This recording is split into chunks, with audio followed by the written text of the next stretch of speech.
মানে আমার জীবনের একটা ব্যাপার ছিল যে আমি প্রত্যেক সপ্তাহে অন্তত 2 দিন আমি সেন্টারে গিয়ে 2 ঘন্টা করে কান্না করতাম। কোনোটা সময় ভাই আমার মাথায় হাত বুলিয়ে দিয়ে বলতেন যে এই সংগ্রামগুলো চালিয়ে রাখার জন্য তো কিছু কিছু মানুষকে সামনে আসা দরকার। তোমার নিজের একজনের স্যাক্রিফাইসের কারণে যদি 8-10টা মানুষের যদি কথা বলার জায়গাটা তৈরি হয়, 8-10টা মানুষকে যদি স্যাক্রিফাইস করতে না হয়, তুমি এইটুকু স্যাক্রিফাইস করবা না কেন? অনেকেই বলে যে 5ই আগস্টের আগে শরীফ ওসমান হাদি কোথায় ছিল, তাকে তো আমরা চিনতাম না। সে 5ই আগস্টের আগে তার অবদান কি?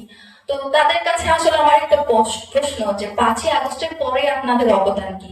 5ই আগস্ট আসতে তো আমাদের প্রায় 15 বছর সময় লেগেছে। 15 বছরের ফেসিবাদী আমলের সেই নির্যাতন, গুম, খুন সবকিছু সহ্য করতে করতে তারপর আমাদেরকে 5ই আগস্ট পেতে হয়েছে। সেই 5ই আগস্টকে আপনারা বাঁচিয়ে রাখার জন্য জুলাইয়ের পরে আপনারা কি করেছেন?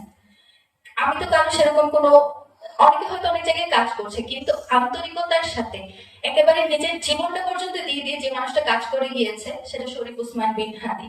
এবং জুলাইকে বাঁচিয়ে রাখার জন্য যে দ্বিতীয় বিপ্লবের কথা বলতেন, যে আমাদের গণঅভ্যুত্থান হতো, সে হলো সেটা যে বিপ্লবের রূপ পেল না, সেই অপূর্ণ বিপ্লবের যে পূর্ণতা, যে সাংস্কৃতিক বিপ্লবের কথা, সেটা তো ওসমান হাদি শুরু করে দিয়ে গেলেন।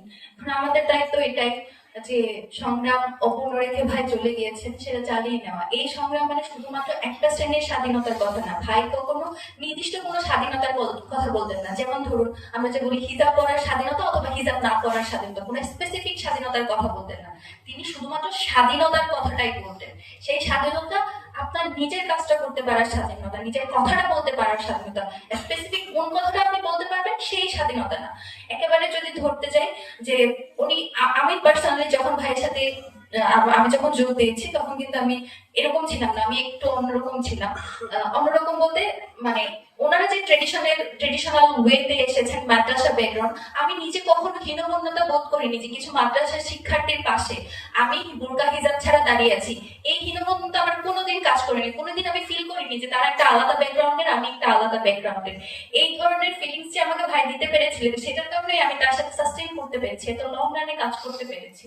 তো পুরো ব্যাপারটা এরকম ছিল যে ভাইয়ের যে জ্ঞান গরিমা, সেই আলোর ছটা আমাদের যাদের মধ্যে দিয়ে গিয়েছে, আমরা নিজেও পার্সোনালি এটা ফিল করি যে এত মানুষ ভাইকে এত কথা বলতেন।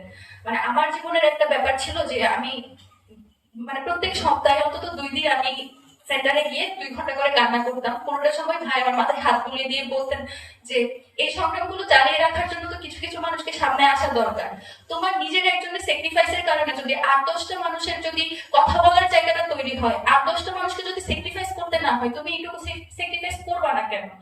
সেই কাজটা আসলে আমাকে, এরকম একটা মাঠে ভাই আমাকে একা ফেলে চলে গেলেন, এটা আমার আফসোস। আপনাদের কাছে এটাই আর্জি।